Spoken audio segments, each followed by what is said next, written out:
What's up guys? Ako nga pala si Haro Akim, 19 years old at samahan niyo ako sa kwento ng aking buhay. And guys, pasok na yung pamangkin ko. Tapos, hintayin na lang natin ang ate ko. Paalis na kami. So, let's go na. Hindi pa tapos mag-asikaso dun eh. Step! Hi, Step! Oh. Hi, Step! Oh, papasok na sa Step. Nandito rin si Kuya Jomar, oh. Yan. Hinintay pa natin. Dati Jane. Mamaya makikita na naman natin siya. Kuya BJ. Balag-bagin na naman, guys. Guys. So, bye-bye. Bye-bye. This is good. Bye-bye. Pasok na siya. Mamaya. 1 plus 1. 1 plus 1. Nice. Ano ko ng school na? Meron 1 plus 1. Wala nga. Wait lang. Bibili daw tayo pandesal, guys. May ano? Pakainin ko nga po. Wait lang, guys, ha. Ayaw pa bukas na ako. Pero guys, palabugi natin si ate. Guys, dito na naman tayo. Dito na yung pandesal. Ay, magkano pala? Ako, sige, 20 na lang. May pandesal nga ate, 20. Pero naglima na lang ha. Sige, di ako lang 10. Then, naubusan na tayo. Magkano ba yung regular price ng pandesal, te? 2 piso isa. 2 piso isa. Ngayon guys, yung tiglima na lang. Binili natin. With cheese. Yogurt ito. Thank you. Ay, isok ito ko lang. Ay, please na nito. Binigay palagi kay ate, ah. Ayun si ate, oh. Okay, te. Thank you. Yun guys, bumili tayo ng pandesal. So, ito no. Papakain natin dun sa pamangkin ko. Natamad kumain ng kanin. So, let's go. Babawas na yung isang buwan. Tingin. Tatlo, mga tatlo. Pang-apat. Oh, di ba? Sarap. Gano'n kasarap? Rate 1 to 10. Apat na buwan. Tapos may 7 Rate 1 to 10. Hello. Wala namang cheese eh. Oh, magreklamo tayo kaya ate parang wala daw siya sabi ng bata. Hindi mo pa nahanap yung cheese. May cheese yan. Oh, yan. Shoutout sa mga bigyan ng pandesal. Sabi ng bata para daw walang cheese. Pero syempre, dapat yung cheese kasi na nilalagay nila, dapat saktukan lang. So, ayun, dapat tinitipid din nila. Parang sakto lang sa presyo yung cheese na nilalagay para hindi rin sila malugi. Ganun talaga pagdating sa business. Maganda naman ito. Oh. Ano nanap mo na step yung cheese? Ha? Hindi. Hindi pa rin? Try ko. Hindi mo hanap yung cheese. May nakasuklap takip. Hanap mo yung cheese. Ayun o, cheese yan eh. Ayun o, Bilisan mo. cheese yan. Nakailang ka ba? Dalawain mo na. Ang talo. Ano step na hanap mo yung cheese? Ha? Nakita mo naman, masarap yung cheese. Mama, Nakita niya rin. Nandito na tayo guys. Sikat lang natin sa dito mo to. Sa part na yan guys, makikita ninyo, tinanggalan ko ng cover yung motor. Pagkatapos sinusi ko na, tapos nilipat ko ng pwesto kasi magpa-park. So ayan guys, nakita nyo, inayos ko pa. Tapos tinulungan ko na lang mag-park.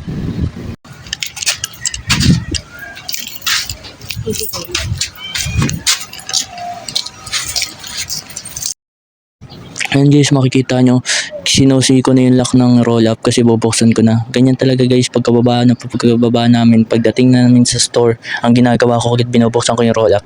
Diyan guys, sinalayan ko mag-parking para hindi tumama sa likod. Ayan guys, tapos na mag-parking.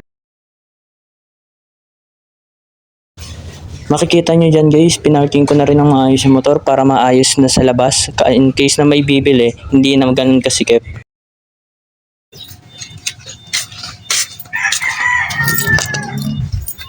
Guys, tara, tangan muna natin sila kung paano gagawin ko. Ano yung panin ngayon? Adobo na lang kaya lutuin ko ngayon. Para kapag ano bang may natira, i-rep ko na lang. Kasi yung palabok.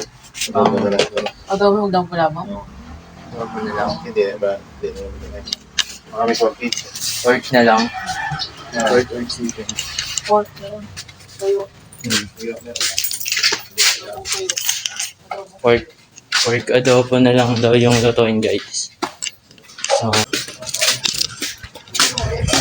bili tayo ng kuya dun sa kusukin natin. So, let's go. Let's go. Bibili tayo ng adobo, man. Pang adobo. Pork. Ayan guys, nilakad ko na yung papuntang store ng pagbibilan natin ng pork para sa lulutuin nating adobo kasi ayun na lang daw yung lutuin ko.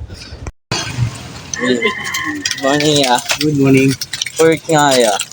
Halagang 150 po. Ito ako nabili palagi guys eh. Kapag hindi kami nakapamalengke. Kasi mura rin dito eh. Shot yun. Malengke ng mga paninda nila. Anong address niya dito ya? Block 14, Lot 1, Barangay Santa Cruz, Quezon. Oh yun, narinig nyo naman guys. Dito na kayo palagi bumili kapag hindi kayo nakakabili ng stock niya sa bahay. Kuya Dito, Melvin. halos pareho lang kasi yung presyo sa palengke. Pasok yung ano. Iyoy, pwede ka. Okay na po yan. Iwain ko hindi na. Pahiwa na rin po yan. Mga adobo po.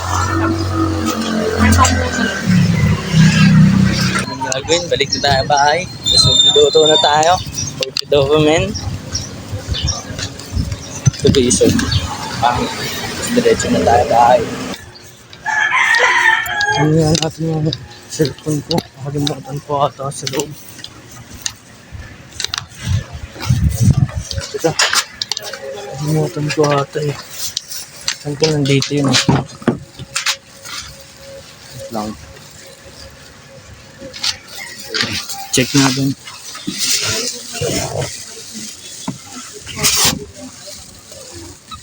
Lo, naiiwan ko. Nandito. Sinuwerte ako. Nandito naman sa akin. Oh. Diyan guys, nilapag ko ulit yung camera kasi ang gagawin ko naman guys, kukaberan ko yung motor para makapag-asikaso ako ng tuloy-tuloy. Let's start! Doon tayo sa kusina. Let's go! Pork adobo! Aray ko, maghuhugas muna tayo ngayon.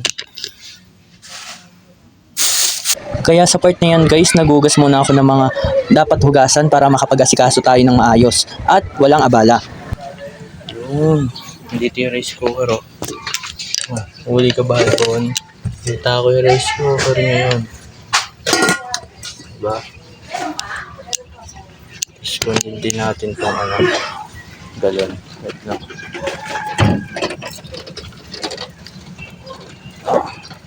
That's wala. Basag yung takot po. Inaan nyo kasi nakabasag niyan. Siyempre yung tagapaglingkod niya. Yan guys, makikita ninyo, nagsandok na po ako ng rice dyan para makapagsaing na ako. Ang sinandok ko nga lang dyan guys, 1.5 lang para sakto lang sa amin.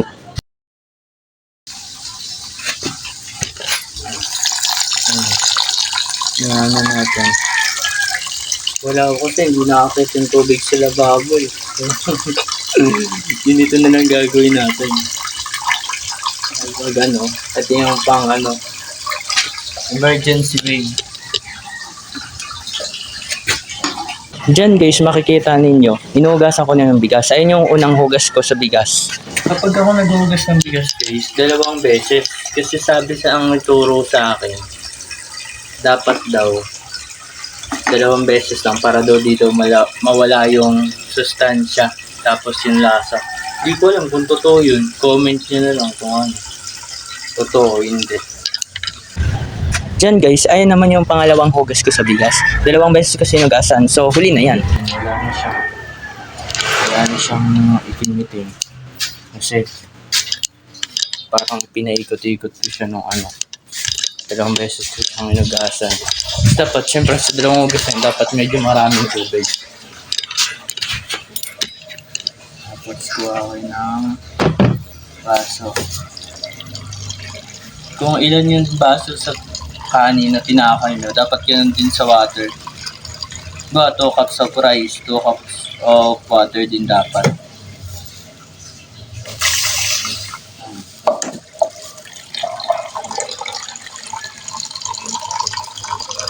Yung ginagawa ko guys, pagkatapos ko naman magsaing, syempre habang naluluto yung rice, inaasikaso ko naman yung ulam. Ayun na. Ayun na ko simple guys. Yun na. Tapos, nakaano